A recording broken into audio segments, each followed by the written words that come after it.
Hello guys, welcome. Collective reading tayo ngayon. Para sa mga no contact situation na nakikibalita sa kanilang mga person. So be open-minded po, hindi halos lahat makaresonate.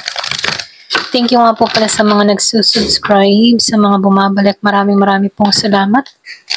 Give me the message for collective. Ano yung current energy ng person mo? Give me the message for collective. Ano yung current energy ng person mo?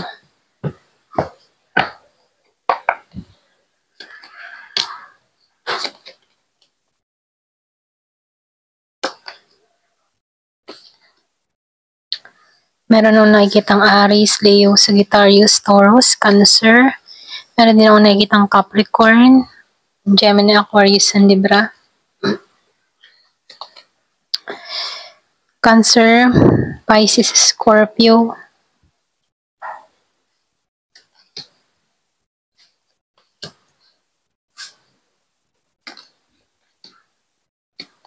Halos lahat nandito, no?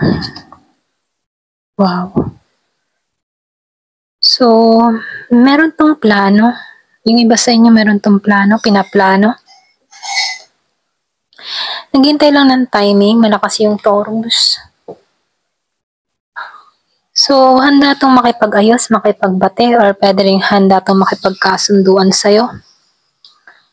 Gusto na ng tao na to natanggalin yung away, gulo, or namamagitan sa inyong dalawa. So, lumalabas din dito, no? Nakikitaan ko rin dito. Nag-iisip din ng plano kung kailan, paanong paraan yung gagawin niya sa'yo, okay? Pwede naghihintay lang ito ng tamang oras, panahon. Yung tipong naghihintay ito ng mga signs, sinyales. Andito siya sa pag-iisip, ano. Meron akong nakita dito nagdadasal, or pwede rin nagmamanifest siya dito. So dito, kung meron kang person dito na medyo magulo before, okay?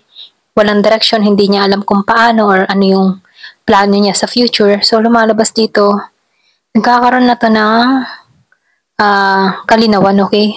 Alam niya na yung direction na tinatahak niya dito.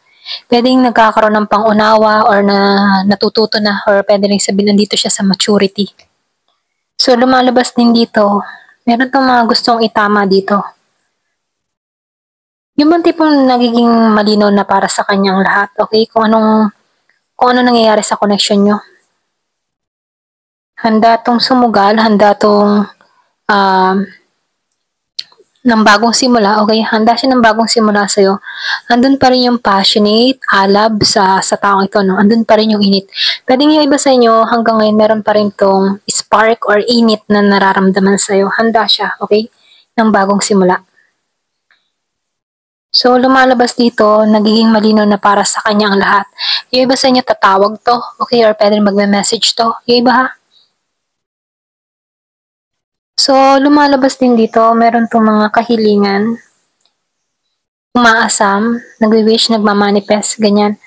So, meron ako nakikita dito pagbabago. Yung iba sa inyo, ikaw yung napili na ng tao na to, okay? Nababalansi sa kanya.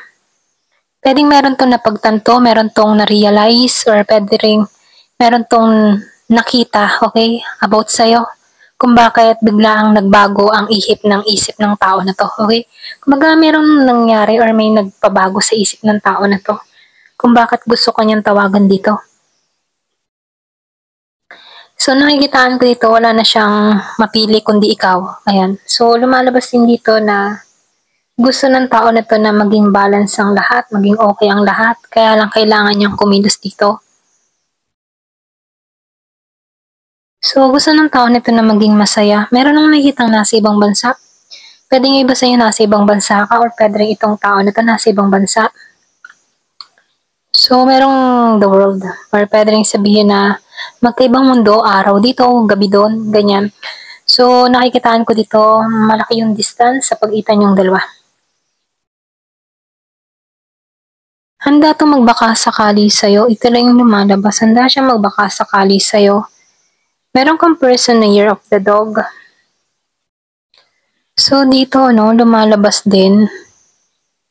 Meron akong nakitang travel. Yung iba sa inyo pwedeng matapos ng kontrata nito or pwede rin merong pag-alis ng bansa or pwede rin may pag-uwi ng bansa. Okay, so nafe-feel ko yung need ng travel. Kumbaga, meron dito mga bagahe, okay? So, lumalabas din dito, nandito siya sa moment na payapa, banayad, alam niya yung nais niya, alam niya yung gusto niya. Wala kasi yung Aries. So, nakikitaan ko rin dito, no? Meron ditong handa sa bagong simula. Yun bang tipo nagkakaroon to ng idea na pwede ikaw na yung napili ng tao na to, ikaw na talaga, ikaw yung gusto niyang makasama, nakikitaan kanya ng ideal para sa kanya, okay? Kumbaga, yung bang tipong ang tingin ng tao na to, magiging kang mabuting ama, magiging kang mabuting ina, okay, para sa magiging anak niya. Kasi nakikitaan niya dito na umusad ka, okay? Kahit may mga problema kayong dalawa, mas lalo kang umunlad, okay? Yung iba sa inyo, pwedeng meron kang mga ginawa sa sarili mo, or pwede rin nagiging independent ka sa panahon ngayon, okay? Alam mo yung gusto mo at alam mo yung kahantungan mo. So, lumalabas dito, ikaw yung nais ng tao nito na makasama. Gusto niya ng renewal dito, na kahit sinusubo kayong dalawa, ikaw at ikaw pa rin ang babalikan ng taong ito, okay?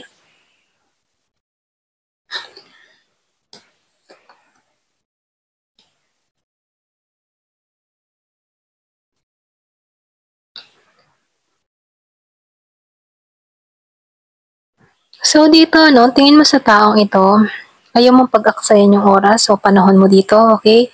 Iba sa inyo ramdam mo na walang pagbabago na mangyayari or pwede rin walang pagbabago na gaganap sa person mo, okay? Pwedeng negative yung tingin mo sa kanya rito, no? Yung bang tipong walang pag-unlad, walang nangyayari, walang pag-angat, okay? So, andun yung judgment mo sa tao na to. Yung bang tipong hindi na to magbabago, ganun at ganun. Playful pa rin to, playboy, playgirl, ganun yung tingin mo. Hindi matali sa isa, ganyan. So, kung ang tingin mo dito sa tao na to yung negative, ang tingin ng tao na to sa'yo positive, okay? Ayan, so andun yung judgment, andun yung paghuhusga mo sa tao na to, na kung saan, merong missing na nangyayari dito, okay? So, ito lang nakikita ko, no? Pwede yung iba sa inyo, ganun ang tingin mo, pero hindi naman halos lahat mamamatay ng ganun, no? So, may pagbabago nangyayari dito sa person mo. Yung iba sa inyo, ha, hindi halos lahat.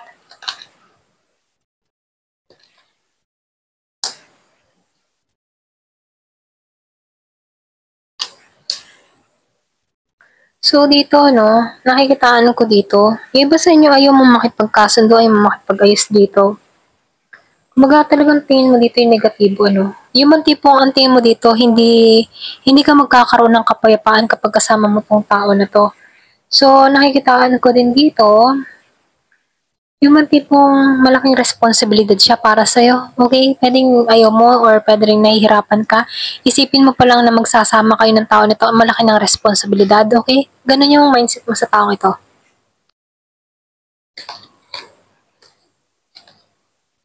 O, di ba? So, lumalabas dito, no, nagpuput ka ng boundary. Pagdating sa taong ito, ayaw mo, okay, stop muna siya, ganun. Or pwede rin hindi ka pa handa para sa taong ito. So, yung iba sa inyo, busy ka ngayon sa iyong kaperahan, sa iyong financial, or pwede rin ito muna yung tinatrabaho mo, yung pag-unlad, yung pag-asenso mo, okay? So, meron kang person dito nahihirapan sa sitwasyon. Pwede yung iba sa inyo, meron kang kadiling dito na maraming problemang tinatahak. Madalas tong hindi makatulog, okay? Pwede rin sabihin na marami tong mga ginagawa, sinasagawa, or pwede rin sobrang busy, napapabayaan ng sarili. Ayan, yung iba sa inyo, no? So, nakikita ko dito kaya tong tao na to ay sobrang busy, okay, maraming isipin kasi maraming gumugulo sa kaisipan ng tao na to. Yung iba sa inyo, kung meron kang person na, yung iba sa inyo, kapag meron ka dito na person na nahihirapan sa sitwasyon, ano, nakikitaan ko dito, meron kang person dito na pwedeng walang trabaho, yung iba sa inyo, or pwede rin hirap yung financial, hindi niya alam kung paano makakaraos dito. So, meron naman nakikita akong Virgo, Capricorn, Taurus. Yung iba sa inyo, short sa budget, or pwede rin stress pagdating sa budget. Okay, Year of the Rabbit din dun sa iba. Hindi siya matagumpay sa panahon ngayon. Okay, yung iba sa inyo, kung meron kang kadiling na ganito, give me the message, ano pa yung mensahe.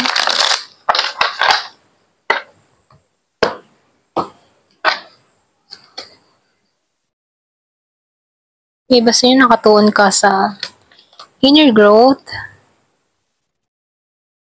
So, meron kang kaaway dito. Meron nagpapakasaya, mas pinipiling maging masaya, okay? So, lumalabas din dito, meron ditong divine masculine. Or pwede rin andito ka sa energy ng divine masculine, inuuna mo yung dapat unahin. So, merong direction dito, okay? Pwede merong nalilito, naguguluhan. Yung iba sa inyo nalilito, naguguluhan, hindi alam kung ano yung direction na tatahakan, or pwede rin meron kang ganitong tao, naguguluhan siya. So, yung iba naman sa inyo, natagpuan mo yung kapayapaan mo. So, lumalabas dito yung iba sa inyo kung bakit nagkaganito or nagkagulo kayo dito dahil sa impluensya ng mga kaibigan. So, meron kang soulmate, pwedeng kayo ng taong ito ay soulmate kaya gustong magbalik sa'yo, okay? Kasi nakikitaan ng tao na to, pwedeng magaling kang humawak ng pera, or pwede rin kita ka ng tao nito na marunong ka sa buhay. Kung gusto nitong makiconnect dun sa iba sa inyo, iba naman sa inyo, inayawan mo na talaga to, ayaw mo na. Meron dito involved na musika dun sa iba. O, di ba? Magnetic attraction. Andun pa rin yung passion. Excuse me. So, nakikitaan ko dito, andun pa rin yung alab, andun pa rin yung init, meron pa rin tong nararamdaman sa'yo na ganun, okay? So, hindi nawawala yun. Kumbaga, andun yung magnetic attraction pagdating sa'yo. So, lumalabas dito na itong tao mo, ikaw ay tingin niya ay soulmate niya, okay? Pwede meron siyang mga nakikitang sign, clue about sa'yo at tingin ng tao nito, ikaw na talaga yung para sa kanya, okay? Ayan, hanggang dito na lamang po. Thank you for watching. Love and peace.